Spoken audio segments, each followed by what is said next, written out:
Саламатсыздар балалар? Қалай дайынбыз ба балалар? Дайын болсақ, ал отыра қойыңдар. Балалар, сабағымызды бастамас бұрын бірінші біз бір-бірімізге серт беріп алайық. Олай болса, біз күнделікті бір сабақтың алдында бір-бірімізге беретін сертімізді орындай жіберейік. Ал балалар, сабақта бір-бірімізді топта бір-біріміз тыңдаймыз десек, ал ұйымшыл боламыз десек, жақсы, белсенділік танытамыз десек, тамаша.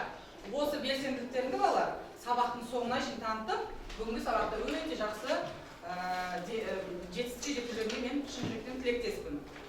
Ал енді балалар, қарап отырсаңдар, бүгінгі ауа райы қандай болып тұр? Қандай? Балалар, түсінеміз, сөйлейміз. Суықтау, жақсы. Күн ашық болып тұр, бірақ далада кішкене ызғар бар, Арман? Ызғар бар, жақсы. Ал даладан сонымен қатар не байқап тұрсыңдар? Қар, тағы? Талдар, тағы да балалар. Нұрай? Мұз, үйлер, жақсы, тағы да? Қырау, тағы айтарлар бар ма, шыңыз? Арман? Мұздар. Жақсы, балалар, осы аталғандардың барлығы неге жатады? Сендер қазір атадыңдар ғой? Қырау дедіңдер, ызғар дедіңдер, не болардың бәрі? Неге жатады? Тамаша, табиғаттың өзгерістеріне жатады, е? Яғни, жаңа кімнің айтқан талынан басқасының барлығы, олардың барлығы балалар бізде өлі табиғаттағы өзгерістер жатады. Тамаша. Енді, балалар, біз 5-ші сыныпта осы өлі табиғаттағы өзгерістермен таныстыңдар, е? Таныстық қой? Жақсы. Міне осы өлі табиғаттағы өзгерістер есімізге түсірейікші, не білеміз? Не қалды есімізде? Өлі табиғатта қандай өзгерістер болады?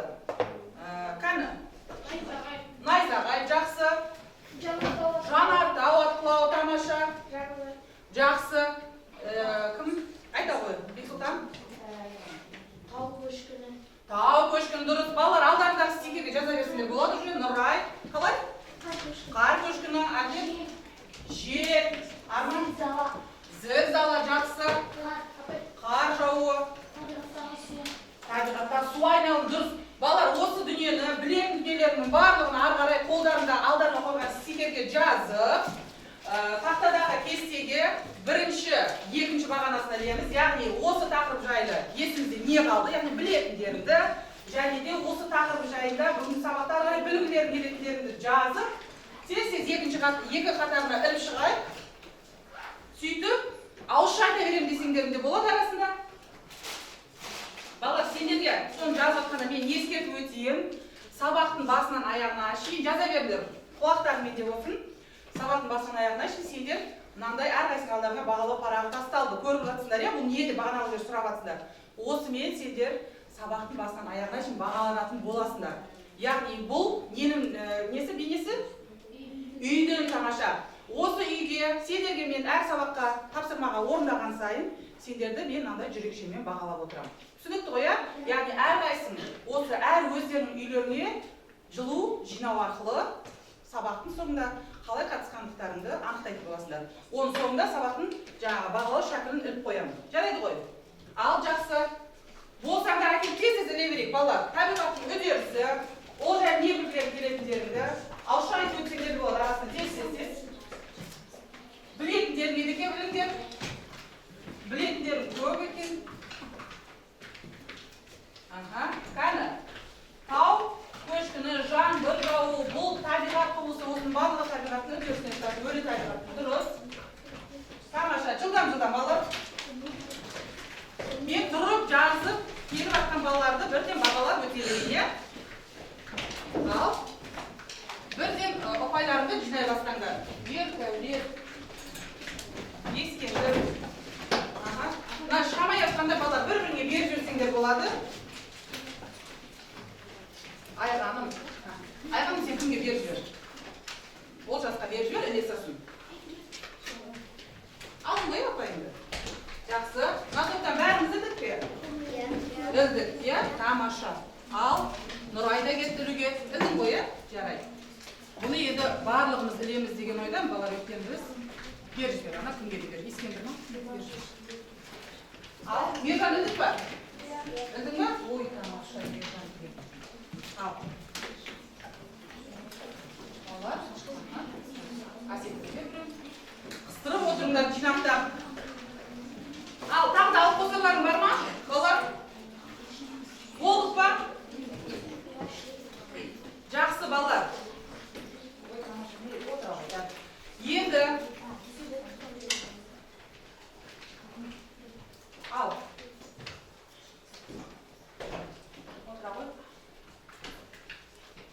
Ал енді балалар, бүгінгі тақырып өздерің көріп тұрғандарындай, осы өлі табиғаттағы үдерістерді модельдеу екен. Біз 5-ші сыныпта өлі табиғаттағы үдерісті ғана өтсек, енді биыл сол үдерісті ары қарай модельдеп үйренуіміз қажет екен, иә? Енді балалар, осы тақырыпқа қандай мақсат қояр едіңдер? Кәне айтыңдаршы, бірінші қатар. Қандай мақсат қой? Өлі табиғаттағы үдерістерді модельдеу деген тақырыпқа қандай мақсат қойсақ болады? Кәне, ал аяғын. Сол тақырыпты модельдеп, жасап, анықтап, зерттеп үйренуіміз. Үйрену, тағы да. Бесіне қатысамыз балалар, қысылмаймыз. Нұрай? Модельдеп үйрену, жақсы, тағы да. Модельді пайдаланып жүзеге асыру. Өте жақсы. Тағы да қандай мақсат қойсақ болады? Табиғат түрін білу. Табиғат түрін білу. Жақсы, толықтырамыз ба кімдікі? Толық емес деу, ал тұра ғой Ерасыл. Өлі табиғат үдерісін біліп тану. Тану. Ал жақсы. Яғни қараңдар балалар, өлі табиғатта болып жатқан үдерістерді модельдеу, иә, тақырыбымыз. Яғни біз осы модельді жасап, өлі табиғаттағы үдерістерді оны қандай мақсатта пайдаланатын білу, иә? Ал енді осы мақсатқа жету үшін бізге бірнеше критерий керек. Қандай критерийлер болады? Негіз несіне тоқталсақ болады? Ал Өлі табиғат үдерісін білу, оны модельдеп үйрену және оны талдау. ой жақсы, бір екінші топ өте жақсы. Ал Ерасыл тағы? Өлі табиғат үдерісін біліп тану, үйрену және модельдеу. Модельдеу, жарайды. Тұра ғой. Өлі табиғатта болып жатқан үдерістерді модельдеу және оны Жүзеге асыру. Келісеміз ба? Жақсы. Балалар, жарайсыздар. Ал енді өлі табиғаттағы үдерістердің себеп салдарын анықтап, моделін құрастыру, иә, мақсатымыз. Сендердің мақсаттарымен сәйкес келді ма? Келді. Ал критерийіміз қараңдар. Өлі табиғатта болып жатқан үдерістерді білуіміз қажет екен. Өлі табиғатта үдерістердің себептерін түсіндіре білулері қажет екен. Не үшін ол туындайды бұл үдерістер, иә?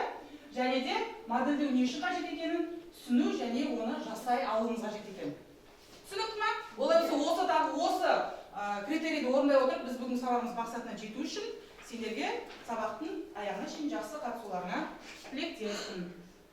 Ал енді, балалар, біз жалпы бүгінгі тақырыпты сендер былтырғы 5-ші сыныптан алған білімдеріңді толықтырып жатсыңдар ғой. Енді жалпы біз өмір сүріп жатқан ортада табиғат ол өлі және тірі болып ажыратылады. Оны өздерің білесіздер, иә? Тірі табиғат дүние, оған яғни тыныс алатын, қоректенетін, өсетін, тұқым шашатын организмдер жатады, иә? Оған адам, жануар, тағы не? Өсімдік, сосын дұрыс өсімдікке жатады, құстар, жан-жануарлар жатады, иә? Ал өліге тыныс алмайтын, қоректенбейтін, тұқым шашпайтын, иә? Олар не жатады? Тас, тау, сосын су, иә? Міне, құм, өліге жата ма ағаш? Тірі ғой ол. Міне, көрдіңдер ма? Яғни балалар тыныс алмайтын, қоректенбейтін дүниенің барлығы ол өліге жатады екен, иә? Ал енді бағана атаған тірі дүниеміздің барлығы осы өлі дүниесіз өмір сүре ала ма? Жоқ. Сүре алмайды, иә? Сол себепті екеуі бір-бірімен өте тығыз байланысты. Енді сол осы өлі табиғатта болып жатқан үдерістерді модельдеп, оны қандай мақсатта пайдаланатынын, модельдердің қандай түрлері бар екені жайында біз осы сабақта біліп шығуымыз қажет екен. Енді модельде атқанымыз жалпы балалар, ол белгілі бір нысанды, немесе құбылысты алып, оны шағын етіп, бейнесін құру екен модель дегеніміз. Ал модельдеу дегеніміз, ол сол затты зерттеу мақсатында макетін жасау екен. Түсінікті ғой, иә? Мысалға, сендердің өздерінің күнделікті өмірлерінің өзін іс-әрекеті, күнделікті өмір сүру іс-әрекеттің өзі балалар модельден тұрады. Мысалға, сендер күнделікті бір жерге бару үшін жаңағыдай жолдан өту қалай жолдан өтем, немесе дүкенге бару үшін қай дүкенге барамын, немесе сабақ оқу кезінде қай сабақтан бастап оқимын деген сияқты дүниелердің барлығы көз алдарында сендер оны істемес бұрын оның модель алдарына келеді. Дұрыс па? Мысалға, бір көшеден екінші көшеге өту үшін қай жолмен өткенің дұрыс? Немесе дүкенге бару үшін сенің есігің алдында бірнеше дүкен бар дейді. Соның қайсына барғаның дұрыс, сенің алайын жатқан затың қай дүкенде бар екен сен білесің. Немесе жаңағы сабақ оқитын кезде де өз әрқайсыңа әртүрлі сабақ қиын болады. Соған байланысты қайсы ертеңгі күн жаңағы расписаниясын білесің ғой, соған қарай сен қай сабағың қиын, содан бастап оқисың. Яғни сен өзіңнің іс әрекетің де көз алдыңда әуелі моделін біліп аласың. Көрдіңіз ме? Сонда балалар, модельде ол тек қана көзге көрінетін дүние емес, ол сонымен қатар жазбаша, көрнекі түрде, кесте түрде, жоспар түрде де беріледі екен. Түсінікті ғой, Енді сендерге ортақ сұрақ. Біз әлемді тану үшін қандай модель қажет бізге? Өте тамаша. Міне, мына глобус жайдан жай тұрған жоқ. Біз әлемді тану үшін, яғни жер шарының нақты үлгісі ол бізде глобус, балалар. Енді мына суретке назар аударды.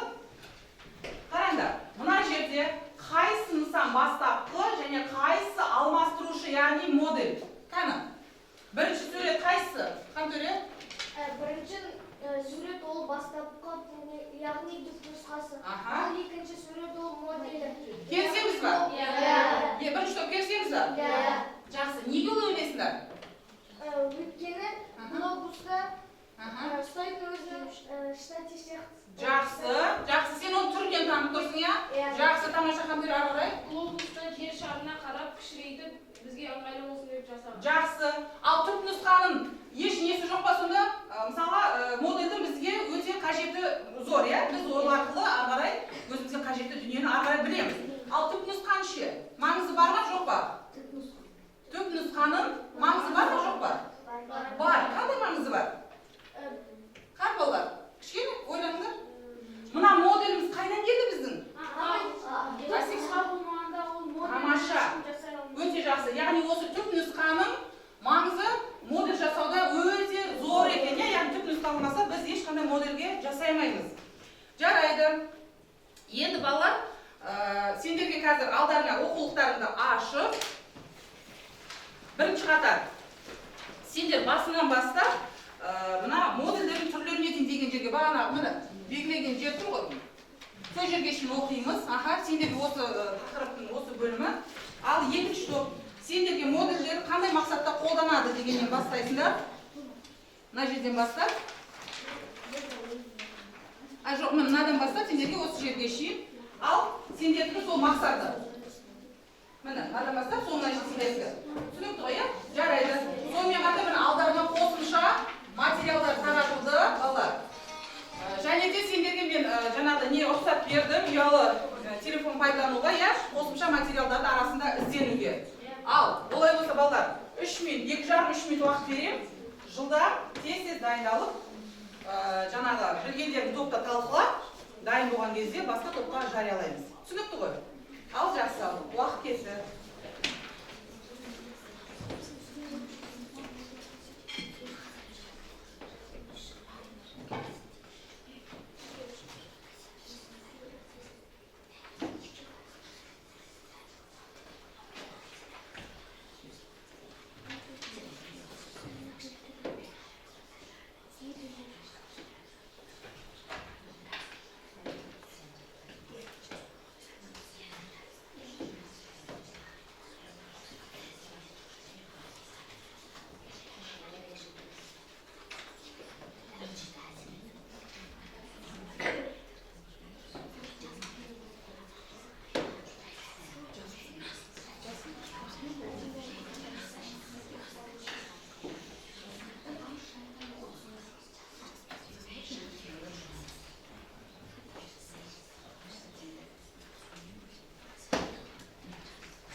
Екінші, үшінші топ.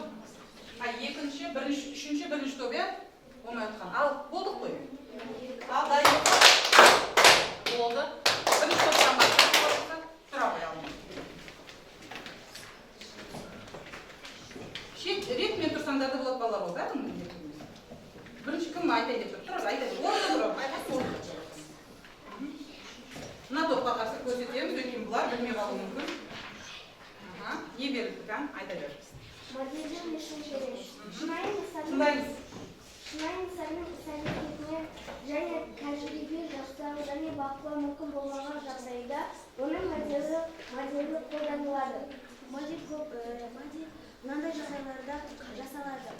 Модельдеу нысаны орасан зор. Нысан өте кішкентай. Үдеріс өте жылдам өтеді. Үдеріс өте баяу жүреді. Нысан өте қауіпті. Яғни бұл не деп тұр сендерге? Модельдеу қандай жағдай, не үшін қажет деп тұр, иә? Бала түсіндік па? Не үшін қажет екен модель? Иә. Қандай жағдай қажет екен? Айтты ғой жаңа. Бірінші, нысан өте Орасан зор болған кезде біз бүкіл ғаламшарды көре аламыз ба? Көре алмаймыз біз сондай жағдай. Және де екінші не ана, не сурет беріп тұр? Нысан өте кішкентай. Ол ненің белгісі, ана тұрған сурет? Атом молекулалардың несі, моделі. Жақсы, одан кейінгісі Үдеріс өте жылдам, ол механиканың жылдамдығын айтып тұр, иә? Жақсы, ары қарай.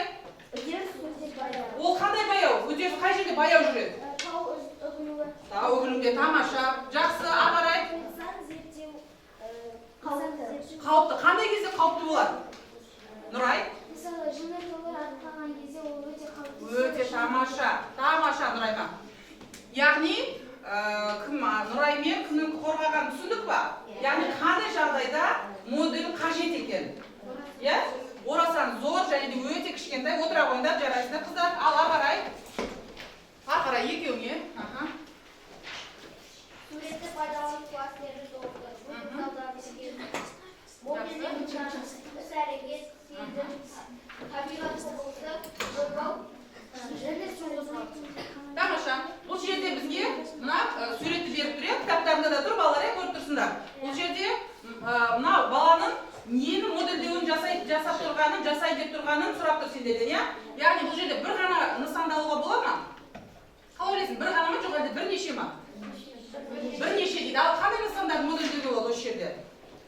Балаларға көрсетейік. Балалар оқулықтарын қарап отырып қандай модельді көрсетуге болады? Өзен, иә, балалар көріп тұрсыңдар. Сонымен қатар не байқап тұрсыңдар? Бұл не сынап? Бұл не сынап? Таудың шыңы, мұзды ғой, иә? Яғни бірнеше модельдің, нысанның моделін жасауға болады екен. Жарайды. Ары қарай. Тез-тез балалар қыздар.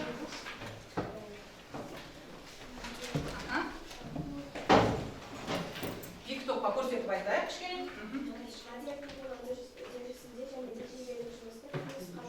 Дауысын шығарамыз.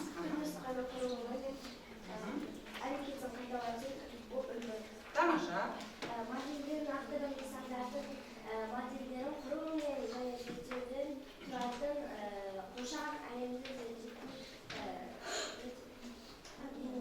Линия, жақсы. Мына суреттен әрбір нысанның көптеген қасиеті болады. Модельді жасау кезінде жүргізіліп отырған зерттеу үшін басты ерекше маңызды қасиеттер бөлініп шығады. Суретте берілген жанартаудың моделін, пішінін, түсін жекелеген үдерістері тау түзіліп бөлінді. Тамаша. Яғни бұл жерде балалар көріп тұрғандарындай модель белгілі бір нысандалар кезде модельдің бірнеше түрі болады дейді. Яғни бір ғана модельмен шектеліп қалмайды. Мысалы, глобустың да бірнеше түрі бар ғой, масштабына қарай, көлеміне қарай. Міне соны айтып тұр. Жарайсыңдар қыздар. Ал, жарайды, ары қарай. Тұра ғой. Өзің ғана ма? Иә. Ал, жылдам. Жанартау көмейінен газ, бу, тас, тағы басқалары. Тау жұмыстары атқылап тұрады. Отты қоймағын зат, лава, конус формалы тау болып келеді.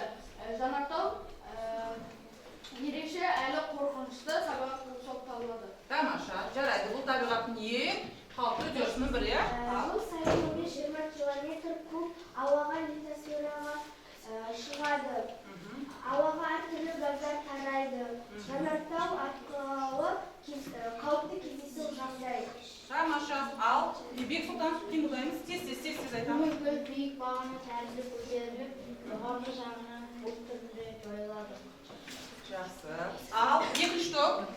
Кім қалып кетті ма? Осыдан күнде 15-25 метрге дейін, кейде 45 метрге дейін атқылайды. Тамаша. Мағжу ұшағы яғни ұшағы жоғары қарай өңдесе, яғни жанартау көмейге жетеді.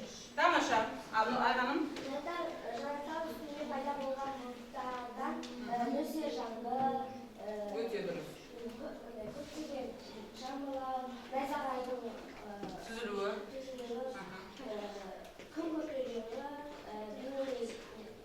Орын алады. Жақсы. Ағарай. Ал. Өте жақсы. Бұлардың барлығы табиғаттағы ең қауіпті құбылыстарды айтады. Болыңыз тез.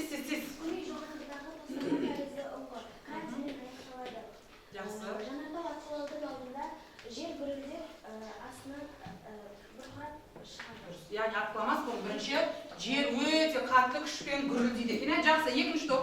Тез қорғаймыз. Ал. Бізге модель туралы берілді. Модель шынайы заттық графикалық ақпараттық деп бөлінеді. Оның ішінде материалдық және ақпараттық модельдеу деп екіге бөлінеді. Материалдық модельдерге манекен, қуыршақ, мүсін, робот машина секілді заттар жатады. Манекен дегеніміз ол адамның жансыз моделі. Ал қуыршақ дегеніміз ол қыздардың ойнайтын ойыншығы. Ал мүсін дегеніміз ол мүсіншілердің өз қолынан жасалған туындылары. Яғни бұларға неге жатады? Сен қазір табында? Материалдық. Тамаша ағарай. Ал робот машина дегеніміз ол кәдімгі өзіңіз мініп жүрген машина. Күнделікті балалар ойнайтын машиналар да кәдімгі машинаның моделіне жатады екен. Жақсы ағарай ерасы. Бізде екінші ақпараттық модельдер. Оған фотосурет, видеофильм, анкета, медициналық кітапша. Фотосурет дегеніміз өзіміздің күнделікті түсірген суреттеріміз. Дұрыс. Видеофильм дегеніміз өзіміздің теледидардан көріп жүрген фильмдарымыз. Анкета дегеніміз бір жерге барғанда өзіміз жайлы ақпарат беру. Жарай. Медициналық кітапша, ауруханадағы денсаулық туралы кітапша. Өте жақсы. Түсіндік па балалар? Яғни модельдеудің үш түрі, сендерге беріп тұрған үш түрін білуіміз қажет. Яғни ақпараттық, материалдық және де шынайы. Оның ішінде не жататындарын барлығын балалар жеке айтып берді. Қарай. Балалар, қараймыз. Көрсет, былай, жоғары көрсет. Бірінші суретте жанартау құрлықта орналасқан. Яққа келе ойнар. Тез.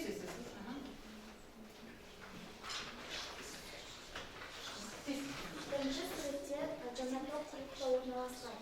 Бұл суретте жанартау әлі аттанамаған күйі. Ал екінші суретте жанартау су бетінде орналасқан. Бұл суретте жанартау атқылап болған күйі. Жарайды, яғни бұл жерде айырмашылықтарын салыстыр деп тұр, қандай ұқсастықтар бар, қандай айырмашылықтар бар. Екеуі де бірдей модель ма? Жоқ, екі түрлі. Бағана бірінші топ қорғап кетті ғой, яғни модель әр түрлі болуы мүмкін, иә? Міне. Тамаша, жақсы. Отыра қойыңдар. Ағарай. Қыздар, орындарында тұрып тез сөйлеп тұра ғой шығыңыз. Жанартау суайнамыз жер шарында судың күш қуатының және де сана күшінің әсерінен үздіксіз тұйық айналу процесі. Су жер шарындағы мұхиттармен және құрлықтардың бетінде буланады.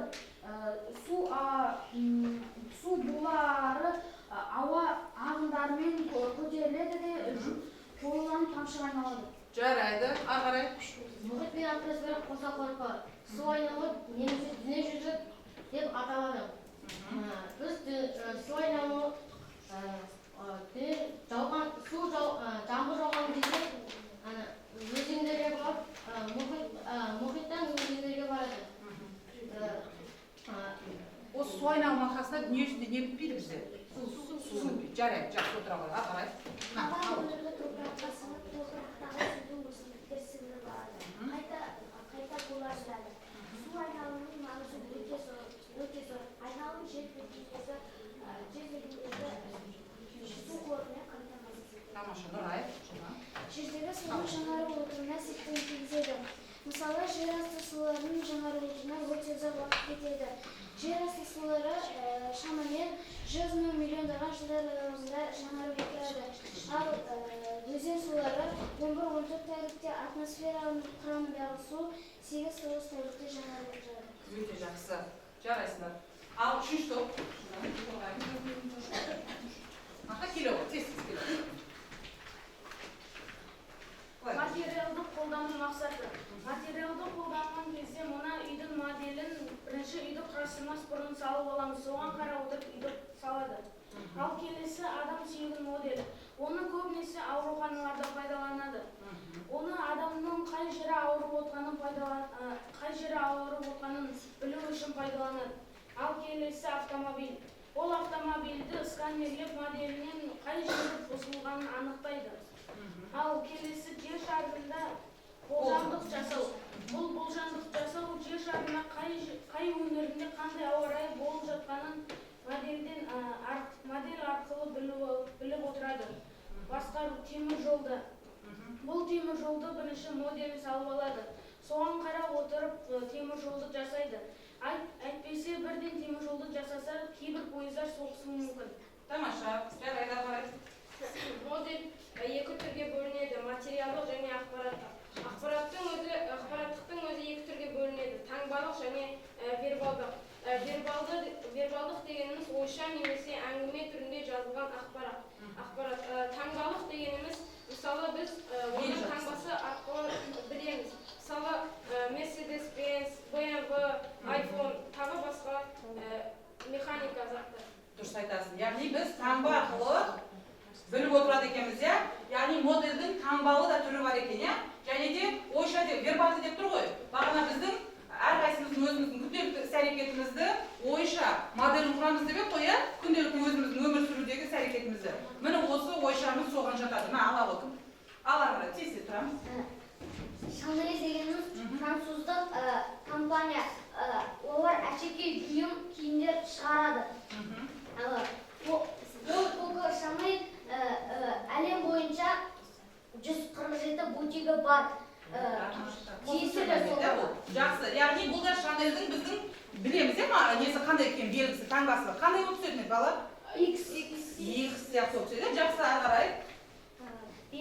Германияда ойлап табылған. Германиялардың заводтарының ең басты пайдаланатындықтары автомобиль мен мотор. Жақсы, ары қарай. Жылдан. Mercedes-Benz Германияда автомобиль жасайтын компания. Ол негізгі өнімдері жоғары класты автомобильдер, жүк көліктері және тағы басқа автомобильдерді жасайды. Жарайды, тұра ғой. Samsung дегеніміз Оңтүстік Кореядағы ірі өнеркәсіптің компаниясы. Ол 1938 жылы Оңтүстік Кореяда негізін қалаған телефон. Жақсы, ал, отыра ғой.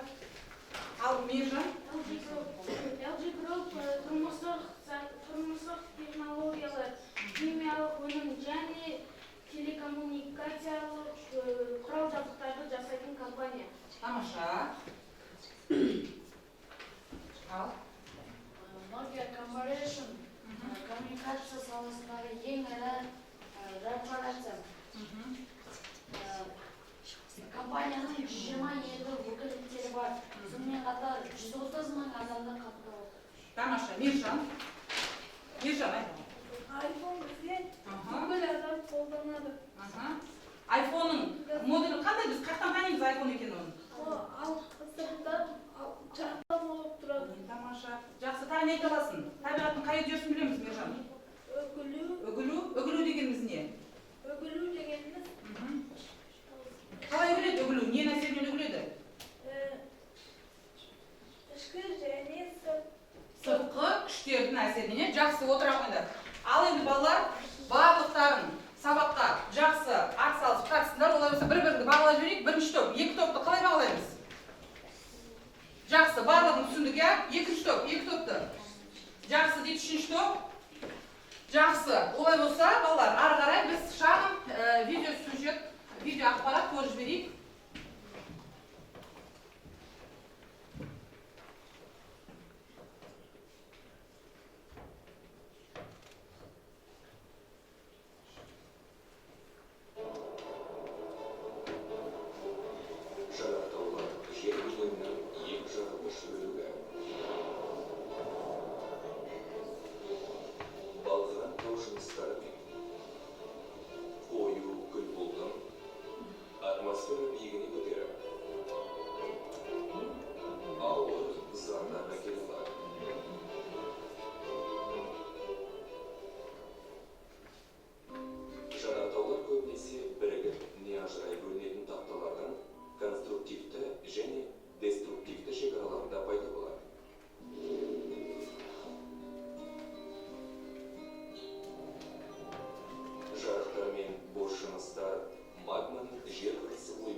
Біршамат құлаудан кейін тау жыныстары күмбезделіп, конус тәрізді жанартау түседі.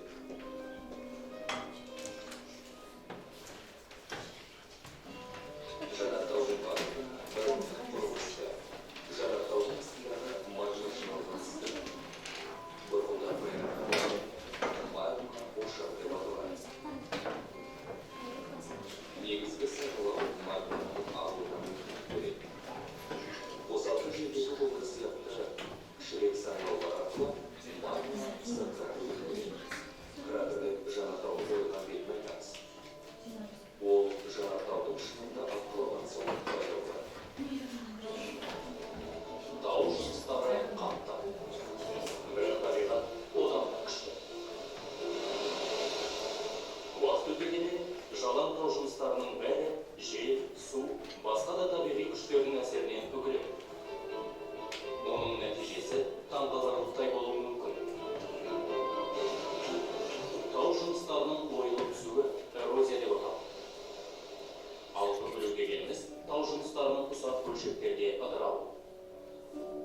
Үгілу физикалық, химиялық не биологиялық факторлардың әсерінен болады. Физикалық үгілу қарапайым физикалық процестер әсерінен жүзеге асады.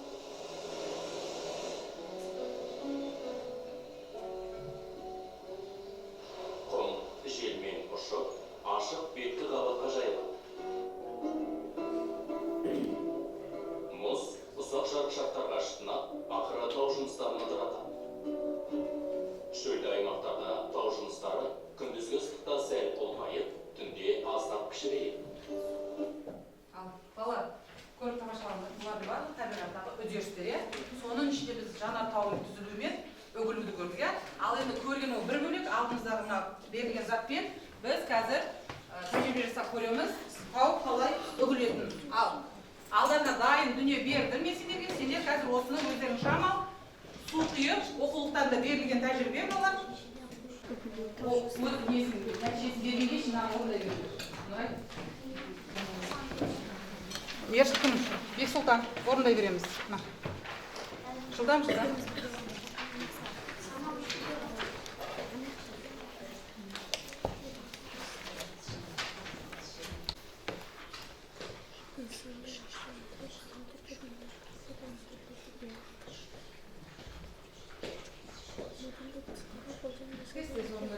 А, Б ғой.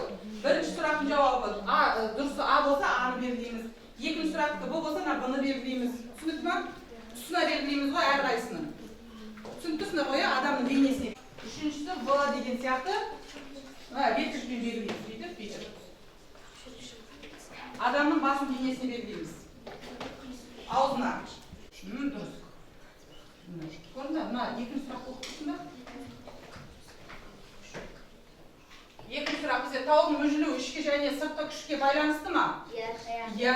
Яғни сендер қай жерге белгілейсіңдер екіншіге? Бұны белгіле, міне мына жерге белгілеңдер. Адамның басын бейнесіне белгілеңдер. Міне Б. Үшінші сұрақ не дейді? Нысанның шағын түрде бейнелеп көрсету модельдеу деп аталады. Иә ма жоқ па? Иә ма не? Модельдеу деген ол зерттеу мақсатында. Бұл модель. Иә, яғни жоқ. Міне осылай. Ары қарай. Үшінші қатар болып қойды жүр. Бірінші қатар болдық қой. Қане, ой тамаша. Барлығымыздікі күлекеш адам бейнесі шықты. Балалар, жарайсыңдар. Әрдайым осылай күліп, жарқырап жүріңдер. Өзгеріс болды ма? Бағана құйған жерден мөлшер түсті ма? Түсті. Яғни балалар, үгілуге не әсер етті? Сөз. Тамаша. Ал, үйге тапсырма, үшінші тәжірибені орындайсыздар, және де осы тақырыпты жақсылап оқып келеміз. Апай, бірдеңе айтып кетсем бола ма? Айта қойшы. Бүгінгі мен сабақта үйренген үгілу деген температураның ауытқуына байланысты организмдердің судың және ауа райына байланысты болатын салдары. Тамаша, жақсы, өте жақсы. Ал, балалар, тапсырмаларыңды алып, жазып алсаңдар. Бағаларын біліңдер ғой, бүгін сабаққа қатысқан. Жақсы, әрқайсысы өздерің білсеңдер, олай болса, орныңыздан тұрып